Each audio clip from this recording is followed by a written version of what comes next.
ladies and gentlemen, and welcome to yet another session of Law for All. In the last 3 sessions, we have discussed the law on suicide and euthanasia. In today's session, I shall endeavor to explain the advent of concept of law of private defense or self-defense and the rights and the restrictions of self-defense under Indian Penal Code. Self-preservation is the basic human instinct. Before the advent of civilization, jungle rule was practiced, that is, might is right. But slowly humans started to live in groups or communities. This was the first step towards civilization. A need was felt to have uniformity in everything that people did in this civilization. Thus rules were made which were applicable to all. This itself gave birth to the system of laws that we know today. Rules were made to protect the interest of those people who lived in communities. Persons were appointed to oversee whether the laws and the rules were followed. Their function was just like nowadays police officers. But even in those times, people realized that in case of emergency, a person ought to be allowed to defend himself and his property. Even in those days of early civilization, if a person has used force to ward off the threat to his life or property, he was pardoned and was not punished. Thus, private defense is recognized as a protective right from prehistoric era. Let us now explore the law on private defense. Self-defense and private defense are synonymous to each other. The Latin word is se defendendo. Self-defense can be defined as steps taken to prevent suffering of violence. It is an exception to criminality. Ladies and gentlemen, let us now explore the history of self-defense through the study of English period and the Indian history. Let us now first come to the ancient English period up to 12th century. Even an act done in self-defense was unpardonable. The actor was inevitably punished. It was an age of absolute liability. This itself gave the food for the thought and the concept of mens rea. Now, mens rea is intention or the knowledge of the wrongdoer. And this concept emerged in this era. During the medieval English period, as a result of the mens rea, the king started granting pardon in some cases. However, some form of pecuniary fine was imposed. As barter system was more prevalent, the actor's goods were inevitably forfeited. There was no fixed law as the matters rested with the likings and the fancies of the king. It evolved, that is, the grant of pardon evolved probably as the society could no longer tolerate the harsh punishments meted out in the cases of self-defense. Thus, the people approached the king to exercise his prerogative. These cases were at the mercy of the king. However, one principle was held to be most important element while determining the cases for pardon. And ladies and gentlemen, let me tell you, this element is even in force till today. It is the root of the law that we see today. The element is unnecessary use of force by the actor. In the modern English period, the forfeitures which accompanied with the pardon were abolished. It was widely accepted that when a person commits an act in self-defense, he or she does so without any intention, that is mens rea, and hence his or her action becomes justifiable. Now, this was the English period that we have just evolved. Now, let us see the evolution of the concept in India.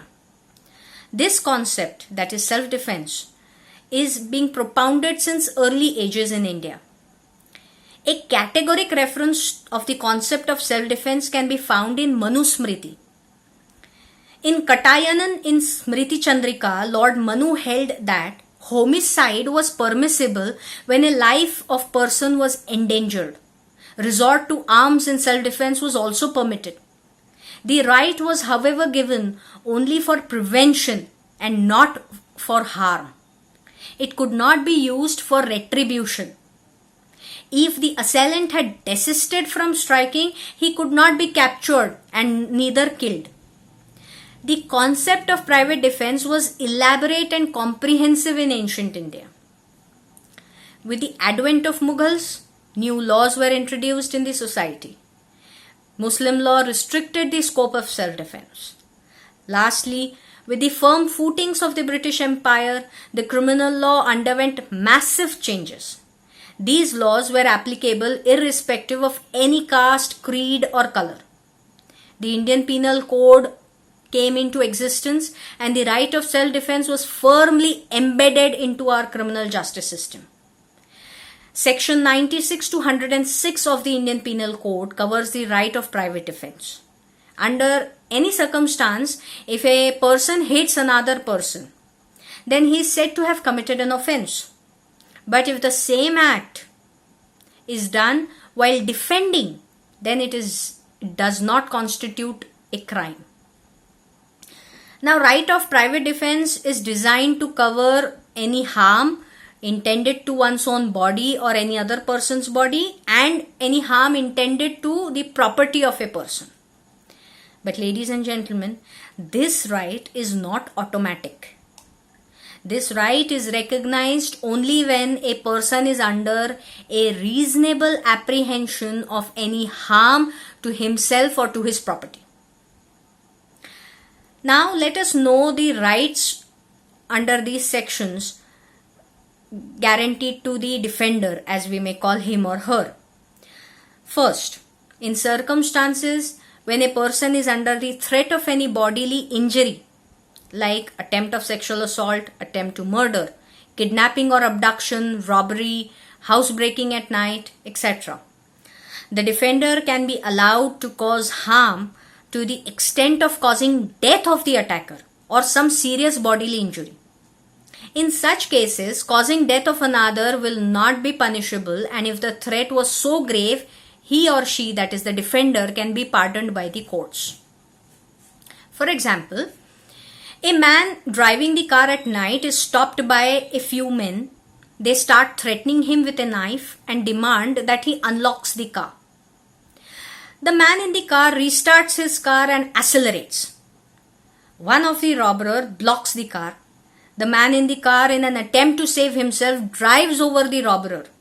Now, this act of the man, in order to save himself, was an act done in self-defense. And even if the robber dies or is severely injured, the man in the car cannot be punished for the same. The second right is in circumstances when the threat of commission of offense is of a lesser degree, like theft, mischief, trespass, etc. In such cases, the law does allow the defender to exert his right of private defense, but not to the extent of causing death of the attacker. For example, a thief enters the house in order to commit theft. Hearing the sounds, the owner of the house grabs a stick and hits the thief with the stick. On being hit, the thief runs for his life. In such circumstances, the owner of the house cannot be punished for assaulting the thief. The distinguishing factor in the two examples that I gave was the intensity of the threat. A robber or a dacoit are those persons who are normally armed. A thief may not be armed. If in this situation, the thief has been armed and in order to protect himself and the family members, the owner of the house had repeatedly hit the thief with the stick and causing grave and serious injuries, which may even have taken the life of the thief, it would have been permissible under the right of self-defense. The intensity of the threat decides the permissibility of the action of the defender. Thirdly, any offense committed by an insane person is said to be no offense in law. But at the same time, if some injury is caused to an insane attacker while defending, is covered under the right of private defense. For example, an insane person follows a lady who is walking on the road. The lady is not aware that the person who is following her is insane or an idiot and is harmless. The lady, fearing for her safety, hits her stalker with her handbag. Now the stalker falls to the ground and is injured. Yet, the lady who acted in apprehension of being attacked cannot be punished for hitting and injuring the insane person. Fourthly, the right of self-defense also covers the injury which may be caused to innocent persons when the situation is unavoidable. Again, for example, a mob of people start an attack on B. B, in order to disperse the mob and save his own life, shoots at the mob with a gun. Now the bullet hits a small child or a woman who are also in the mob. Now in such situation, B cannot aim and shoot when he is being hauled by the mob. Hence, the shot of the bullet to another who may have not taken any active part in attacking him but were merely present in an unavoidable circumstance, and hence B cannot be said to have committed any crime. Now these were the rights which are guaranteed under the right of self-defense. Let us now explore the restrictions which are imposed by the law. The law cautions that defender cannot cause more harm than the attacker himself. Though there is no strict measure by scale, yet the law cautions that the defender should only harm to defend and not to attack. For example, a man on purpose puts scratches on a vehicle owned by another. Now this is a circumstance or a feature which we see every day in our life. This person is just committing a crime of mischief. The owner of the vehicle, having caught such person, beats the person mercilessly and causes severe injuries which may leave the person permanently disabled or even may have caused a severe grave threat to his life. Here the vehicle owner cannot take the plea that he was protecting his property from being damaged. Now this is so because the intensity of the crime did not warrant such an action. Just like Newton's third law, for every action there is a equal reaction. Similarly, law protects only those persons who react in proportion to the action. Another restriction is that the right of self-defense cannot be stretched beyond the threat. An act done in retribution cannot be said to be done in self-defense. For example, A attacks B with a knife. During the scuffle, B, that is the defender, grabs a stone lying on the road and hits the attacker with it. The attacker is badly injured and runs away. Now, the act of the defender till this time is not an offense, but is an act which is done in self-defense. But when the defender chases the attacker, who is now injured and who is running away, the defender after a long chase catches the attacker and hits him. Now this act of chasing and then hitting the attacker cannot be said to be self-defense, and the defender can be charged for the offense as well. Fourthly, a public servant such as a police officer or any other officer of the department, when enters the house with a search warrant, it cannot be said to be a criminal trespass. The public servant, when is acting with the scope of his duty, is protected. But let's take a situation when a police officer in plain clothes enters the house of the defender at night. He knocks on the door and then barges inside the house, and without stating his work, drags the defender out of the house. In this situation, the defender attacks the officer. Then he cannot be prosecuted for criminal assault on a public servant, as he was unaware of the identity of the officer and the nature of the work of the officer. But the defender cannot take the benefit of self-defense when the officer, though in plain clothes, has revealed his identity and has also stated that he is discharging his duty. The right of self-defense is an important right to a person who is faced with grave situations wherein he or she has to act in a moment and cannot wait for the law guardians to save him or her. Ladies and gentlemen, one such event was reported in the newspaper in May 2020. A building contractor hailing from Ludhiana was strangulated to death by his own wife, daughter, who was aged 15, and his son, who was aged 20. During the investigation, it was revealed that the deceased wanted to rape his own daughter, and the wife and the children had protested. The investigation further revealed that in order to force the daughter to concede to his demands, he threatened them to commit suicide by wrapping the television wire around his neck. The wife and the children then strangulated the man with the same television wire. Here, the threat was given by a person who is normally conceived as the protector of the family, and hence such threat was very grave. Probably the wife and the children felt that they were left with no other option in such situation.